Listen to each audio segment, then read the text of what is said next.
സുഭാഷിതം. അവൻ ദൂതനോട് പൊരുതി ജയിച്ചു, അവൻ കരഞ്ഞ് അവനോട് അപേക്ഷിച്ചു. അവൻ ബേഥേലിൽ വെച്ച് അവനെ കണ്ടെത്തി, അവിടെ വെച്ച് അവൻ നമ്മോട് സംസാരിച്ചു. Yes, he struggled with the angel and prevailed. He wept and sought favor from him. He found him in Bethel, and there he spoke to us. ഹോശിയ പ്രവചനം 12-ാം അധ്യായത്തിൻ്റെ 4-ാം വാക്യമാണ് വായിച്ചത്. ഇസ്രയേൽ ജനത്തിൻ്റെ പാപത്തെക്കുറിച്ചും അവർ മടങ്ങി ദൈവത്തിങ്കിലേക്ക് തിരിഞ്ഞു വരണമെന്നുള്ള ആഹ്വാനവും തുടർമാനമായി ഹോശയ്യ പ്രവചിച്ചുകൊണ്ടേയിരിക്കുന്നു. അതിനിടയിൽ ഒരു പഴയ ചരിത്രം അദ്ദേഹം ഓർമ്മിപ്പിക്കുകയാണ്. ദൈവവും ഇസ്രയേലും തമ്മിലുള്ള ബന്ധത്തെ സങ്കീർണമായി ഇത് ചിത്രീകരിക്കുന്നു. ആരാണ് ദൂതനോട് പൊരുതി ജയിച്ചത്? അവൻ കരഞ്ഞപേക്ഷിക്കുവാനുള്ള കാരണം എന്താണ്? ബേഥേലിൽ വെച്ച് കണ്ടെത്തിയത് എന്താണ്? അവിടെ വെച്ച് അവൻ എന്താണ് നമ്മോട് സംസാരിച്ചത്? ഈ ചോദ്യങ്ങൾക്ക് ഉത്തരം കണ്ടെത്തണമെങ്കിൽ ഉൽപ്പത്തി പുസ്തകത്തിലേക്ക് നമുക്ക് പോകേണ്ടി വരും. ഉൽപ്പത്തി പുസ്തകം 32-ാം അധ്യായത്തിൻ്റെ 28-ാം വാക്യം വായിക്കുന്നത്: നീ ദൈവത്തോടും മനുഷ്യരോടും മല്ലുപിടിച്ച് ജയിച്ചതുകൊണ്ട് നിന്റെ പേർ ഇനി യാക്കോബ് എന്നല്ല ഇസ്രായേൽ എന്ന് വിളിക്കപ്പെടുമെന്ന് അവൻ പറഞ്ഞു. യാക്കോബ് കരഞ്ഞപേക്ഷിച്ചതായി ഉൽപ്പത്തി പുസ്തകത്തിൽ രേഖപ്പെടുത്തിയിട്ടില്ല. ഒരുപക്ഷെ ദൂതൻ നിന്റെ പേര് എന്ത് എന്ന് ചോദിക്കുമ്പോൾ യാക്കോബ് തന്റെ പഴയകാല ചരിത്രം ഓർത്ത് അനുതാപത്തോടെ കരഞ്ഞ് ദൈവത്തോട് അപേക്ഷിച്ചെന്നിരിക്കാം. തന്റെ പേര് യാക്കോബ്, അതിന്റെ അർത്ഥമോ ചതിയൻ എന്നാകുന്നു. ജ്യേഷ്ഠനെയും പിതാവിനെയും വഞ്ചിച്ചു, അനുഗ്രഹങ്ങൾ ഉപായേന തട്ടിയെടുത്തു. തന്റെ അപ്പൻ യാക്കോബിനെ അനുഗ്രഹിച്ച അനുഗ്രഹ നിമിത്തം ഏശാവിന് ദാവീദിനോട് വൈരാഗ്യമുണ്ടായി. ഒരുപക്ഷെ ഏശാവ് യാക്കോബിനെ കൊന്നുകളയുമോ എന്നുള്ള ഭീതിയിൽ തന്റെ അമ്മ ഉപായേന അവരുടെ സ്ഥലമായ പദ്ദനാരാമിലേക്ക് അയക്കുന്നു. യാത്ര ചെയ്ത് ക്ഷീണിച്ച യാക്കോബ് ഒരു സ്ഥലത്തെത്തിയപ്പോൾ സൂര്യൻ അസ്തമിക്കൊണ്ട് അവിടെ രാപ്പാർത്തു.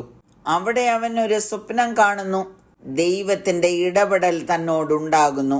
അനേക വാഗ്ദത്തങ്ങൾ യാക്കോബിന് നൽകുന്നു. ഉൽപ്പത്തി പുസ്തകം 28-ാം അധ്യായത്തിന്റെ 19-ാം വാക്യം വായിക്കുന്നത്: അവൻ ആ സ്ഥലത്തിന് ബേഥേൽ എന്ന് പേർ വിളിച്ചു. ആദ്യം ആ പട്ടണത്തിന് ലൂസ് എന്നായിരുന്നു പേര്.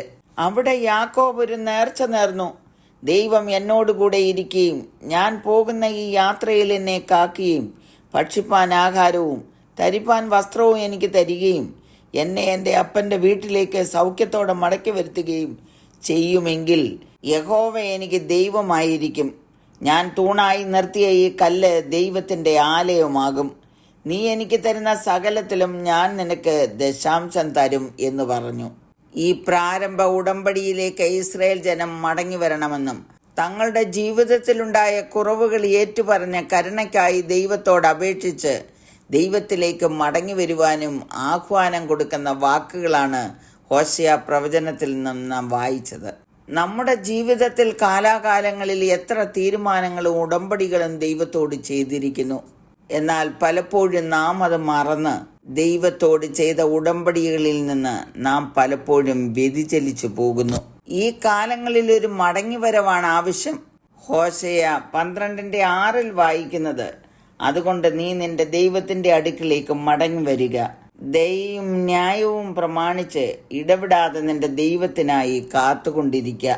ദൈവം നമ്മോട് കരുണ കാണിക്കും, നമ്മെ യഥാസ്ഥാനപ്പെടുത്തും. ദൈവം അരുളി ചെയ്ത സകല അനുഗ്രഹത്താലും നമ്മെ നിറയ്ക്കും. ആകയാൽ യാക്കോബിനെ പോലെ ദൈവത്തോട് നമുക്ക് അപേക്ഷിക്കാം.